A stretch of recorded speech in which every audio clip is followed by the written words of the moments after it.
And I like to say, like, indulge a little. Like, it's okay to have, like, a little dessert. Yeah, like, it's not okay gonna to kill have you. a lot of dessert. That too. This is Zac Coughlin, a full-time college student who has turned a hobby into a full-fledged, extraordinary desserts business. Prepare to have your mouth watering by the end of this show. He is making major moves. Major move. Ooh. Hello, everyone, and welcome to Major Moves with Tyrah Majors. This is the show where people are highlighted for doing major things. Today's guest is Zac Coughlin. He is the owner and operator of Zac's Sweet Shop, a full baked goods business. He calls it your one-stop shop for over-the-top personalized treats. Well, welcome to the show. Thank you for having me. I'm so excited. Actually, the first USC student that I've interviewed. Oh, wow. Which is cool because, Honor. you know, you're a millennial, you're out here with your own business. So how did this all come about? Yeah, so I started Zac's Sweet Shop when I was about 13 years old. I was basically tasked to do a holiday dessert, so I made some chocolate-covered Oreos, pretzels, and strawberries. And when I put them out on the table for everyone to try, and I just wanted to give people like a fun dessert, people were like, "Where did you buy these from? Like, they're so good." And I was like, "Oh, I made them." And then from there, I just kind of thought I was onto something. I asked my mom, "Can I start a business?" She literally thought I was crazy. She was like, "No, what are you thinking?" And then I put together like a little business card with my phone number. I made an email and I called it Zac's Sweet Shop, and I just convinced her, and Zac's Sweet Shop was born. I kind of wanted to give people a less expensive option to have kind of like a gourmet dessert. When you were 13 years old, Right. and that's when you had the business cards and everything. Like you were like, Right. I'm gonna make these desserts and I'm gonna sell them. Now, how'd you learn how to bake? Right, so growing up, my grandma actually was a big baker. So she did kind of like the apricot cookies, some things called black bottom cupcakes, and I just always had a sweet tooth. I kind of just taught myself, and I think a lot of the time when I make desserts, a lot of the presentation's really important.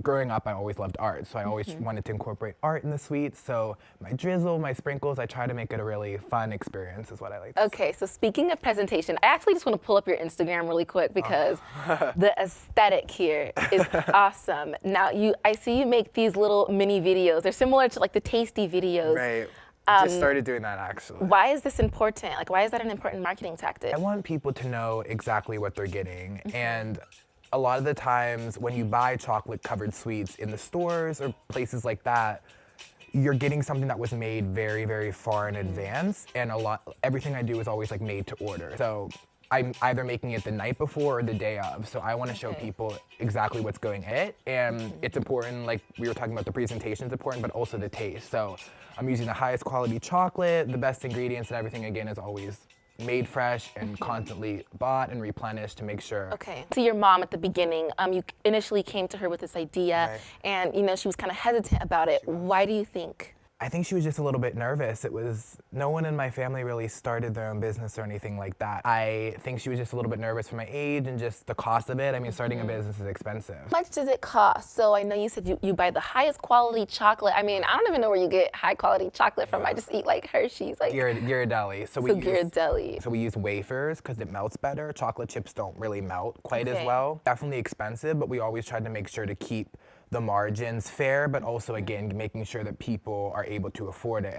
Are you working alongside your mom with Right. this, or do you have a partner? Who's Right. part of your team? Who's in your team? So my mom, up until I came to college, she was my like go-to. She always helped me make everything. She did a lot of helping me mix things. I'm always like, as time went on, I always loved to be kind of like the finishing touch person. So a lot of the decorations, I was trying to do the marketing, the outreach, and stuff like that. If someone helping me, Anna, she helps me with a lot of the financial stuff, the profit margins, the calories, because now that I'm preparing for like a nationwide launch, Wow. I have to have all that down. It's definitely a team effort, no matter if it's just me in the kitchen or just me marketing it. Really, at the end of the day, it's the people that support it, the people that follow. I mean, I just like to use the term we. Of course, teamwork makes the dream work. course. So you're going somewhere with this, a nationwide launch. What does that entail? Right, so I actually just launched my Kickstarter campaign, and that's basically to help me fund everything out here. So doing it all, I actually grew up in Pittsburgh, and You're that's from where Pittsburgh. Right. Okay. So that's where I started, and it's definitely cheaper to run a business there than it is in Los Angeles. course. So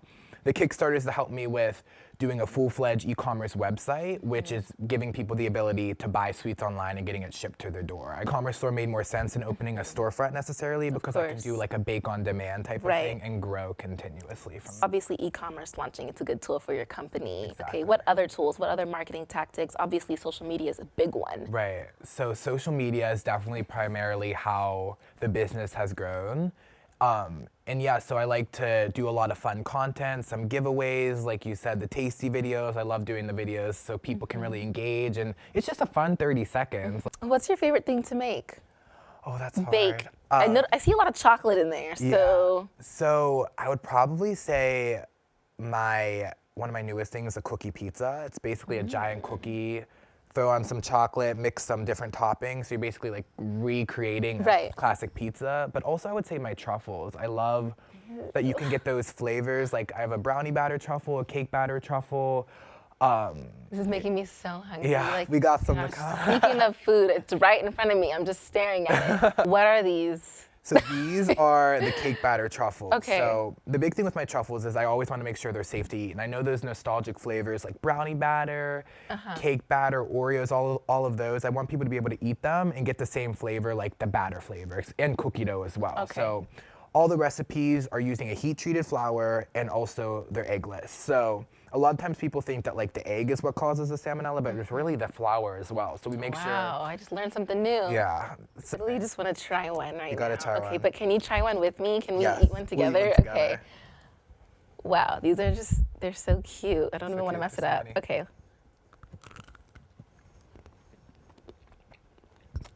These are lit. You get that like yellow cake flavor, and it's like a creamy consistency, so it's not super dry. So you get that almost, and there's actually no frosting in it. Now, what's next for your company? You're doing a nationwide launch, but what else is next?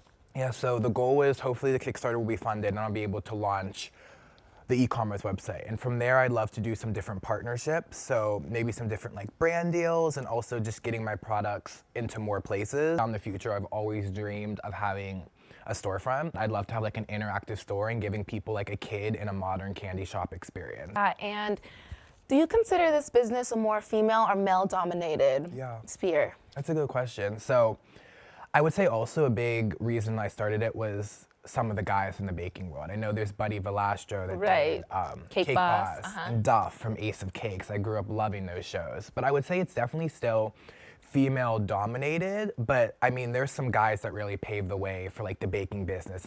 It doesn't even matter like your gender or anything like that, but like if you're just doing something you love, it's like awesome. And I love seeing other guys do baking. That's maybe not necessarily as common or popular, but it's still really cool to see. End of every Major Moves episode, I do a fun trivia, fun segment. So I've seen these, I'm a little scared.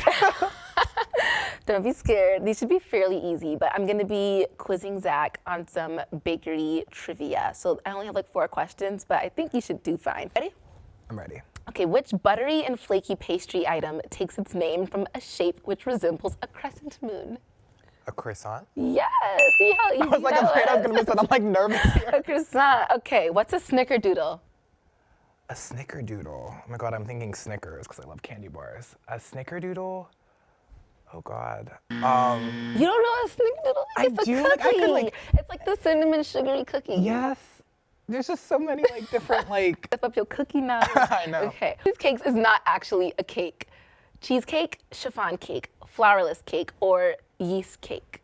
Chiffon cake. It's cheesecake. Oh, I guess a it's not- cheesecake is not really considered cake. That makes sense. Why? Is it because it's not like bready? Like it's not. I'm not sure if cheesecake even uses flour, to be honest. That So might be cakes why. have to use flour. How many cups are in a pint? 2 cups. Yes. That was like a math When you're in question. college and debating that life or death I question. didn't even know that until I like did my research before this. Like, I'm not a cook. Okay. This was awesome. Where can we find you? Where can the people at home order some desserts from your sweet shop? So you can find me on @Zac Sweet Shop on all platforms: Instagram, Twitter, Facebook. That's ZACSWEET shop. So @Zac Sweet Shop. And yeah, and then my website, zacsweetshop.com. And then on my website, you'll be able to get the Kickstarter link, which has a lot of different options that you can pre-order and do some fun packages. Thank you so much for coming on the you for show. having This was me. a It was so pleasure. This was fun. so awesome. Follow him. That wraps up this episode of Major Moves with Tyrah Majors. If you or someone you know is making major moves and you want to share your story, please go to my website and send me an email. That's www.tyrahmajors.com. Thanks for watching, and don't forget to subscribe. Bye.